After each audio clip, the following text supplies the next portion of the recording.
I do not encourage nor condone any of the actions performed or products shown in this video. All of the videos are produced in a safe and controlled environment. Do not attempt to replicate any of the actions performed during this video. Hello beautiful people from the internet, it is Connie over here. Welcome back to another video.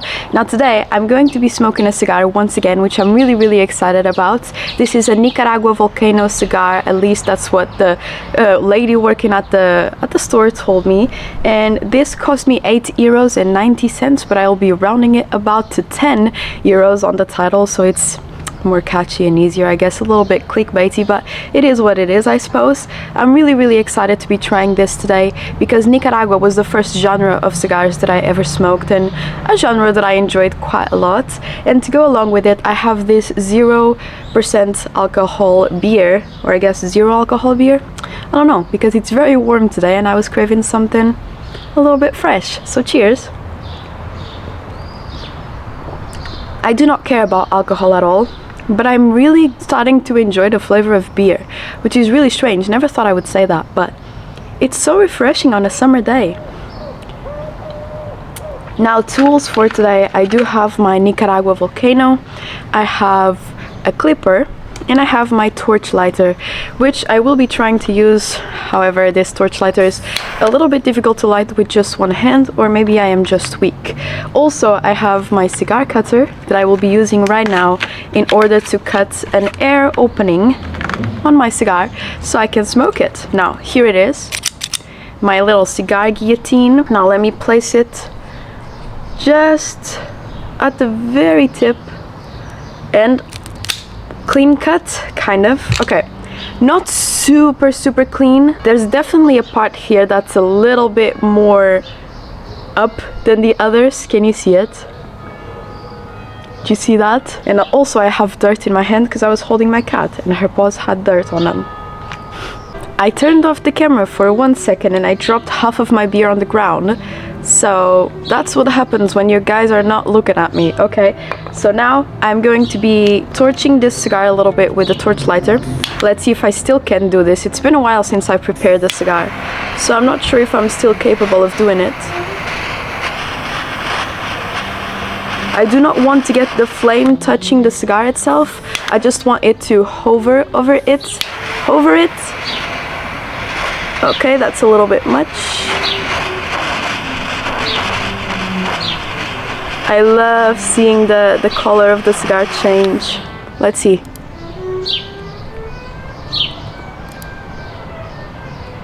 Did I maybe burn it a little bit? I don't think so.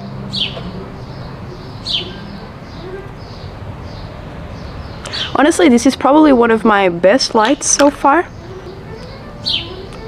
It is not even by any means, but we can adjust that a little bit by torching the side that isn't as lit as the other.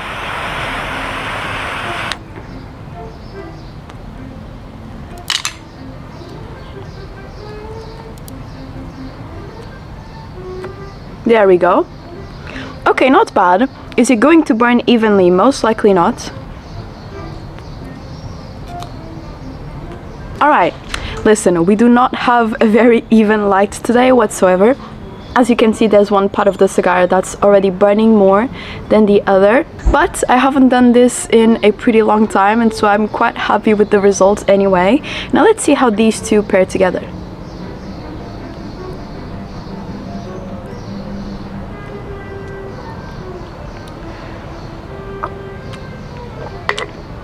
Very well actually. I was not expecting it to pair together well whatsoever, but it does somehow. And yeah, I'm really happy that I decided to bring this zero alcohol beer along with me today. Now the cigar itself, I mean, cigars for me, they just have a very distinct flavor. I'm super used to smoking cigarettes. It's what I smoke every day, and so when I then taste a cigar, it's just completely different. It's not even comparable. It's not even, it tastes a little bit like a cigarette, or a little bit similar to a cigarette. Nothing like that. It's two worlds apart, you know? It's like comparing ice cream with mac and cheese. It's just not the same thing.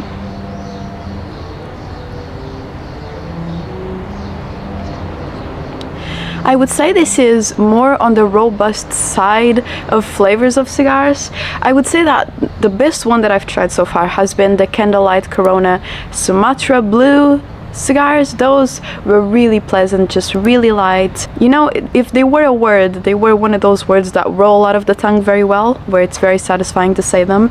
That cigar just has something about it. It's just so smooth and so easygoing. This one is definitely more robust, more full, you know, more complex in its flavor, but not bad at all.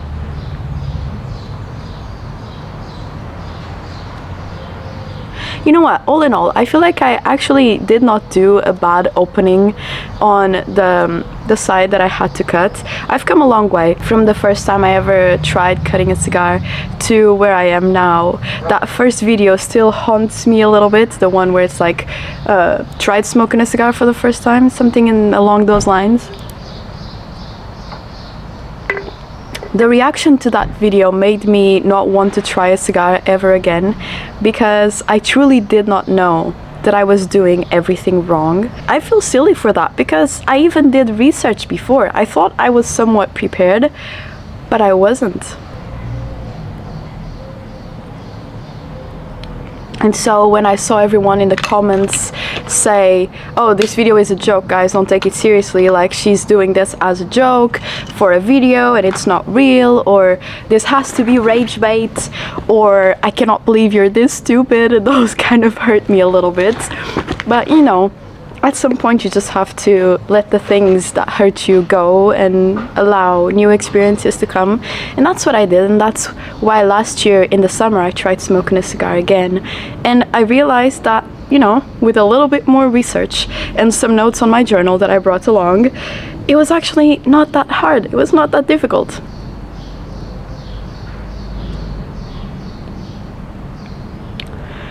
There's something in the taste of a cigar, and I think it's in the aftertaste, not the super aftertaste, but just after you exhale the smoke you had in your mouth and you finish flavoring it.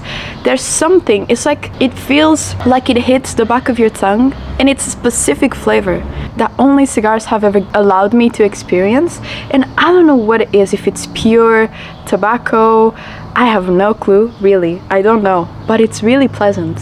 And only cigars can give me that experience. Now look, it is definitely not burning evenly, but it's not so bad either. It could be way worse. I'm actually very happy with how far I've come with the cigar smoking world.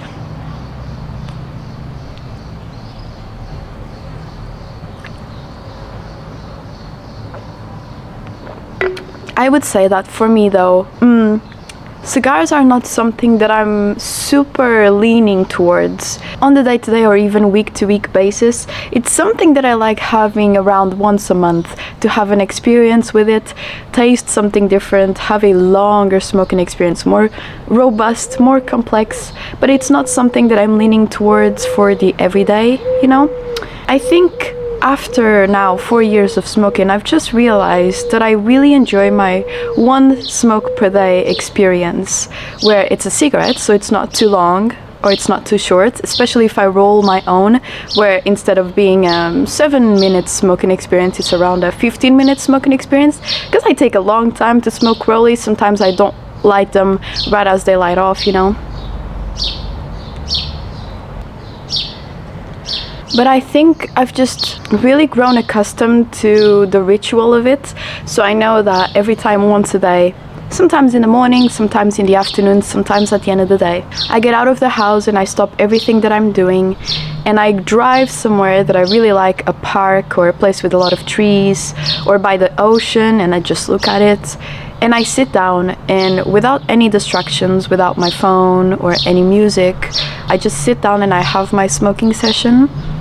And I just really like the peace of it, you know? It's a moment all to myself, and that feels really good. And with a cigar, I feel the same thing. Sometimes I just feel like I start getting a little bit nauseous, and that's because probably the amount of nicotine, because I have such a low nicotine tolerance because of how much I smoke. Sometimes a cigar can be a little bit overwhelming, so that's why I usually don't finish them when they are this size. I smoke them in 2 sessions, you know, which some people might argue that's a terrible idea because it's not going to be the same if you are going to relight it or something. I'd rather do that than get nicotine sick.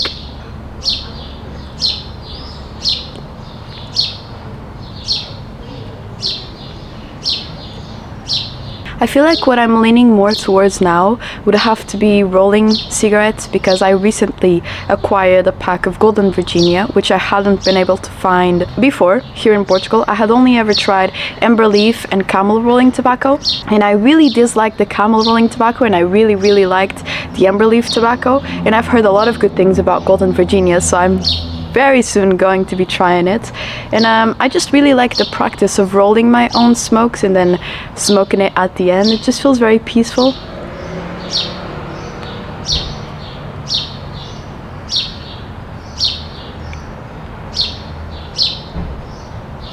I would say that flavor-wise, this is not my favorite cigar that I've had so far.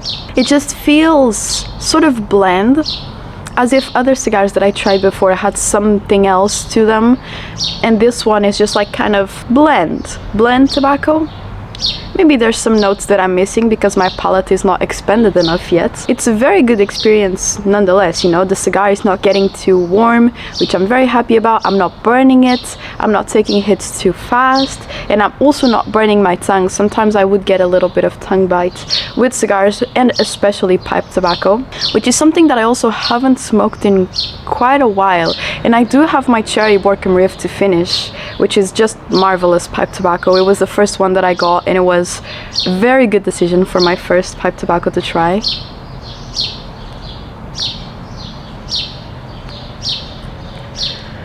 There's something about the aromas of a cigar though that just feels very nostalgic for me. I think I always say this in my cigar videos, and it's not like I was around people that smoked cigars when I was younger, not that I am aware of at least, but when I smell a cigar, it just takes me back to childhood. Which is strange, you know. That leads me to believe that I was probably around someone that smoked a cigar here and there, but I don't remember it visually. It's a memory that I have in my brain somewhere that's only ever triggered by the scent of it, which is really interesting. I love how the brain does this.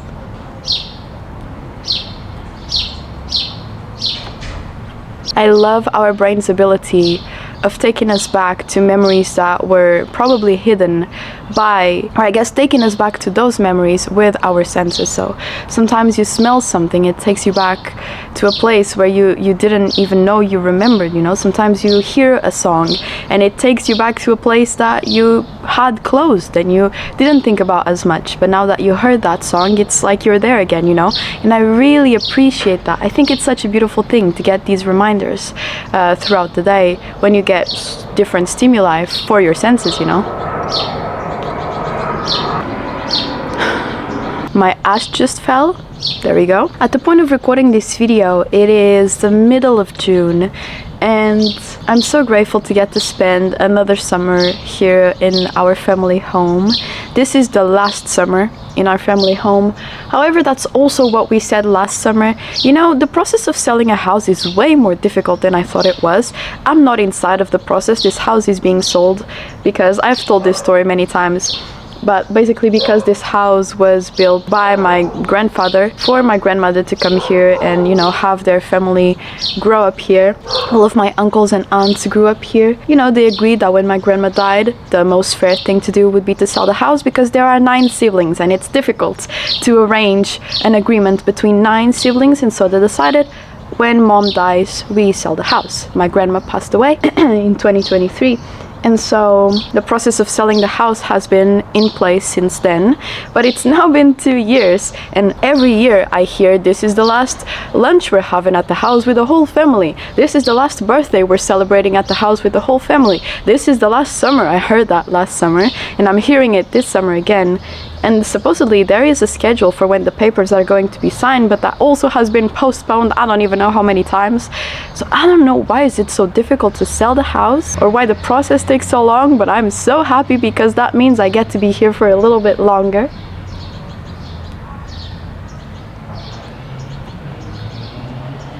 You know, this house means a lot to every kid that has grown up here, or every kid that has come to family lunches here. Everyone in my family has memories of being in this house, And I'm really, really happy that the house gets to live in the collective memory of the family. Of course, we also have photos, but you know, the warmth that only a human memory can have is different from any photo, which is a cold, lifeless object, you know. But the memories of you just running around the house with your cousins and having dinners in the garden as the sun is setting, and you hear the seagulls going from one beach to the other, and there's such a warmth in the human mind that nothing else can recreate, you know, I feel at least.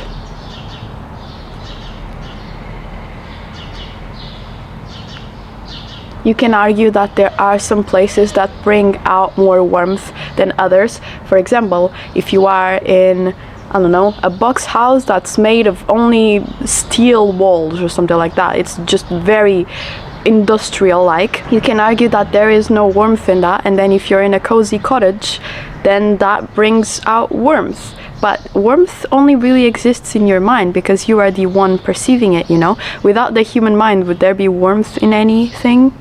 I mean, can animals think, oh yeah, this is a very cozy place?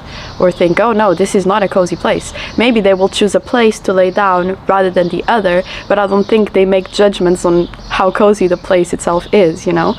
So the human mind is really where it's at, and that's been bringing me a lot of peace, because I know that even if I cannot physically come to the house anymore, I have so many memories that forever in my life I'll be able to revisit it, even if I cannot come here, you know.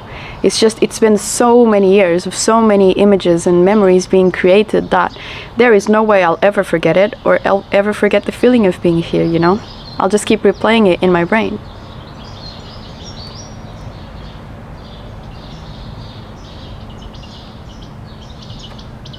Supposedly by September we won't be here anymore, but I heard that about March, and I heard that about June, and I heard that about July, and it's almost July, and July we'll still be able to be here. So I don't know, I don't want to get my hopes up and think that maybe we have another winter, because maybe we don't.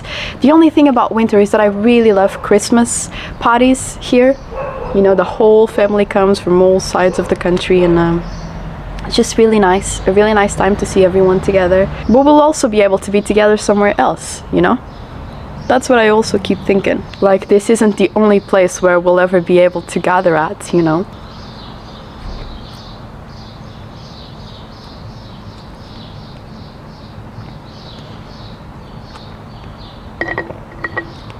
I've been thinking a lot about change. Well, honestly, because two of my cats are really, really old now, Joanna and Stupid. That's my gray cat and my yellow cat. They are very old now, and I see a clear decay in their abilities to move and their energy levels. And so I've just been thinking a lot about, you know, is this time for me to start looking at them like it's goodbye or no? Because I do not want to send them the energy that I'm already saying goodbye if it's not time to say goodbye yet. Because I don't want them to feel like I'm abandoning them psychologically. Now, I don't even know if these are some things that cats can feel. But I also want to prepare myself, because I've had Joanna for 17 years. And Stupid is also 17 years old, but we haven't had him for that long. He was the cat of one of my mom's friends, but then they started not getting along well, and he was dropped here a lot of years ago, maybe around 2016, 2015. So we've had him for a long time.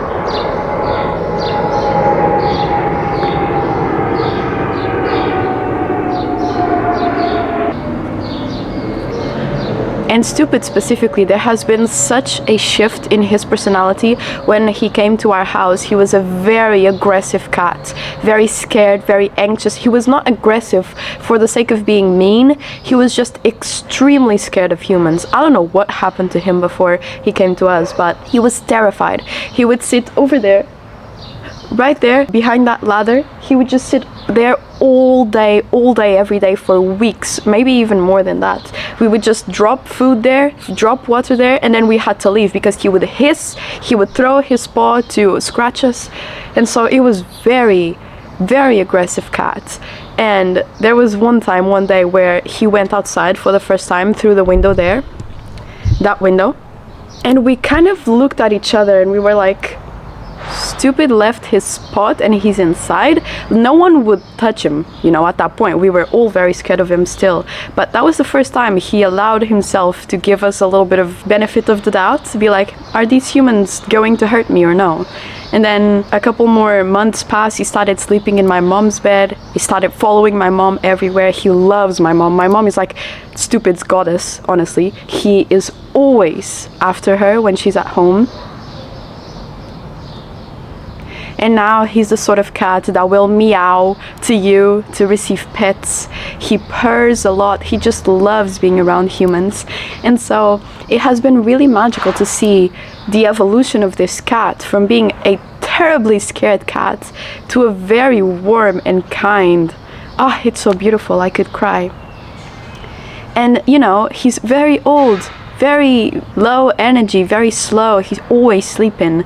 And you know, I've been thinking about both of my cats, my lovely cats that I will miss so much. And I just hope it's not time to say goodbye to them at the same time where it's time to say goodbye to the house, because that's going to be 3 very major things to say goodbye to. I hope they get a little bit more time than just September.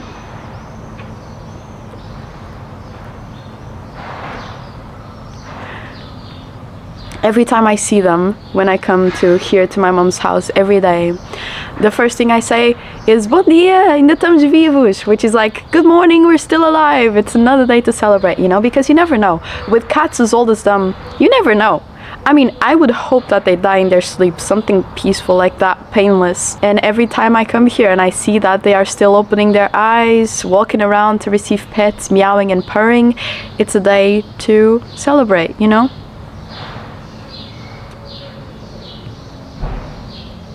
My dog Luna is also getting very old. Why is everyone and everything getting old? Why is it time to say goodbye to so many things? I don't think I'm prepared. It feels like it's going to be a lot at once. And I hope it's not everything at once, you know? But if it is, then I just have to be strong. Which I know I can be. We'll see, it's going to be a challenge. Alrighty, I'm going to stop the cigar at about here, which is kind of the halfway point. I feel like I'm risking nicotine sickness if I go any further, but it has been a fantastic experience nonetheless. I only wanted it to be a little bit more flavorful in the sense that it had a specific note that I could pinpoint and be like, yeah, this is specific to this cigar. As I said in the beginning, maybe my palate isn't expanded enough yet for me to be able to realize those little subtle notes in there. Or maybe this is just a very plain blend of tobacco, which is also not bad, just maybe not what I prefer, you know? So I'm going to keep trying more cigars out there, something more flavorful next time, hopefully. And I hope you have enjoyed watching this video so far. Thank you so much for being here. And hey, if you enjoyed the video, feel free to like and subscribe. But if you do not want to do that, then that's also okay. Thank you so much for watching, and I hope you have a fantastic rest of your day. Cheers!